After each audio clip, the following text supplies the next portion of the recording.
RMS, di video kali ini kita membahas proses manajemen risiko berdasarkan ISO 31000 dan juga contoh sederhananya. Tahukah Anda bahwa sebetulnya manajemen risiko sudah Anda lakukan dalam kehidupan sehari-hari, sehingga kita tidak perlu merasa terbebani dengan adanya manajemen risiko. ISO 31000 merupakan standar yang dapat menjadi acuan agar penerapan manajemen risiko menjadi lebih terstruktur, sistematis, dan komprehensif.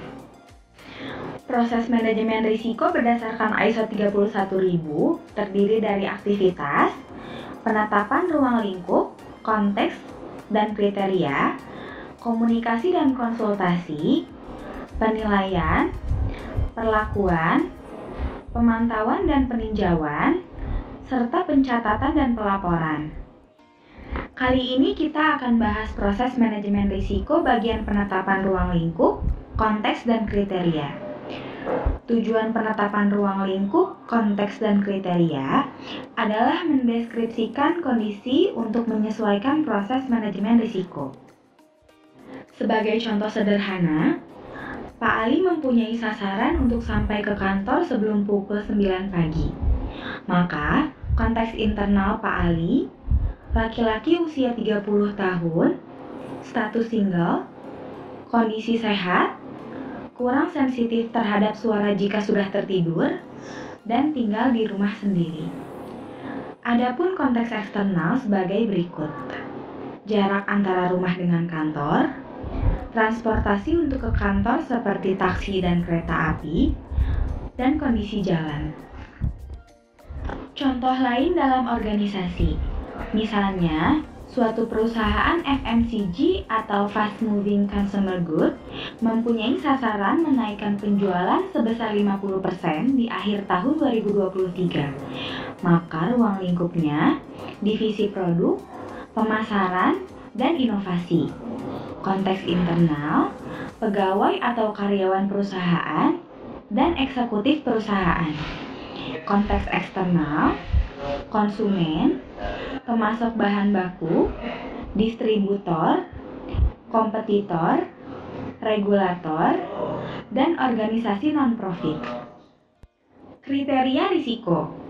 Kriteria risiko ditentukan untuk mengevaluasi signifikansi risiko dan untuk mendukung proses pengambilan keputusan.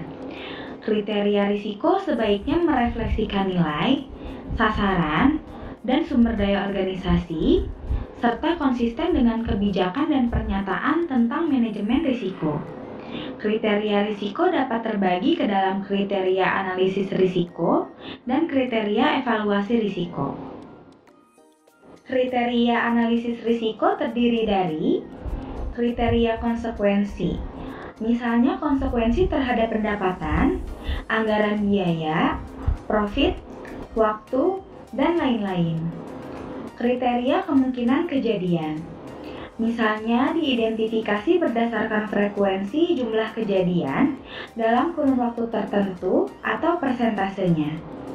Kriteria efektivitas pengendalian risiko, misalnya dengan menilai apakah pengendalian yang ada masih efektif dari segi desain maupun fungsinya dalam mencegah atau memitigasi dampak risiko. Kriteria peringkat risiko.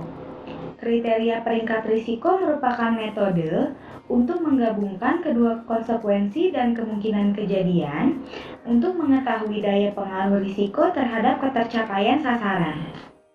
Kriteria evaluasi risiko terdiri dari toleransi, selera, dan prioritas risiko. Setelah kriteria ini ditentukan, maka akan menjadi dasar penetapan kriteria evaluasi risiko untuk menentukan batasan selera, toleransi, dan prioritas risiko. Misalnya untuk risiko yang sangat tinggi, selera risikonya yaitu tidak dapat diterima dan perlu pengendalian, terutama tindakan responsif. Toleransi risikonya adalah tidak dapat ditolerir dan perlakuan risikonya perlu dikaji ulang. Itulah pengertian dan contoh proses manajemen risiko, penetapan ruang lingkup, konteks, dan kriteria.